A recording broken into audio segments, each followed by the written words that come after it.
The Zygarnic Effect.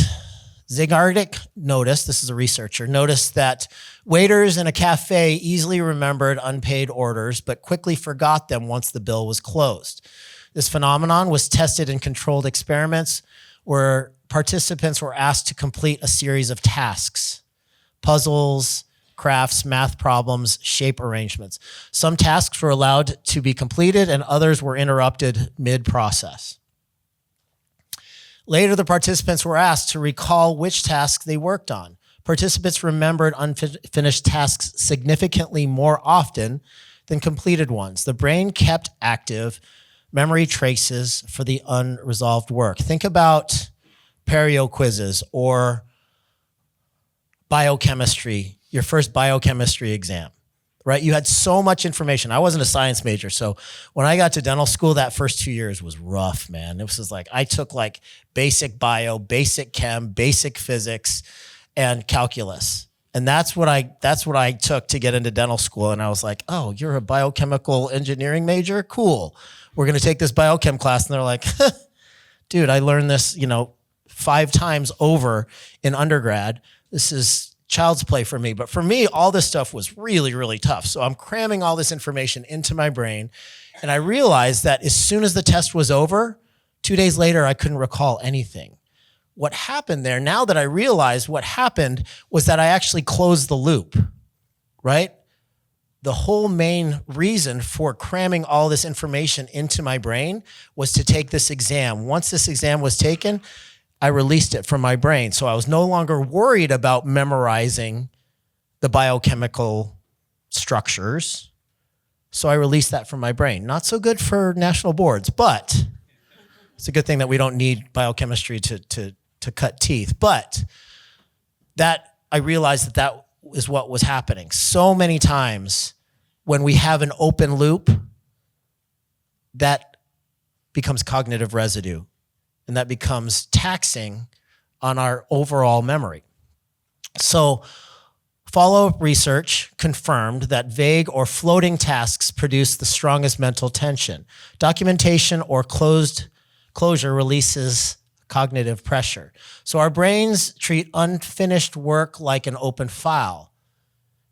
If it isn't documented, assigned, or closed, the brain keeps it active, which is why leaders feel mentally busy even when they're not actively working. So, based on this information, what could we brainstorm? How can we use the realization of this effect to improve our overall experience and our overall lives, right? So, if you have certain things, let's talk about the typical dentist, right?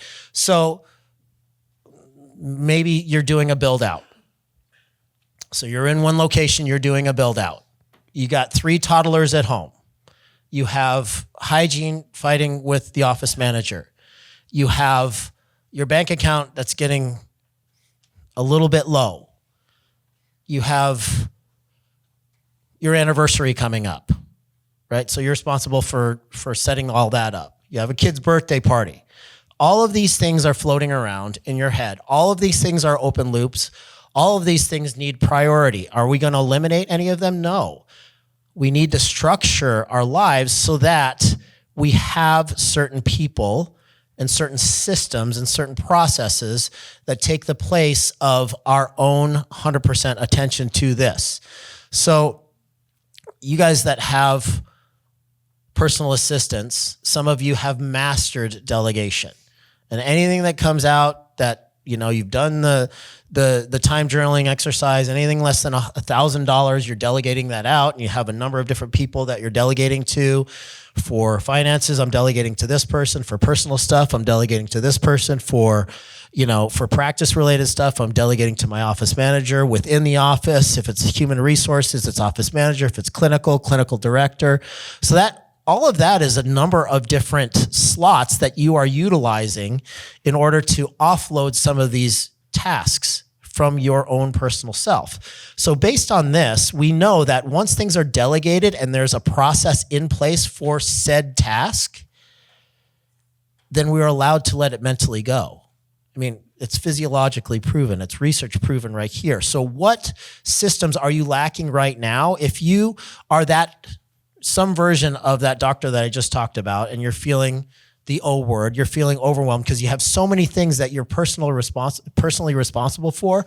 How can we structure our lives a little bit different so that some of those decisions and some of those small tasks don't fall directly on yourself? Okay. Sometimes it takes a breakdown in order for you to figure out that you need to structure things differently. I contend that it doesn't have to be a breakdown. You could do it today. Just start brainstorming and realize that these things are happening.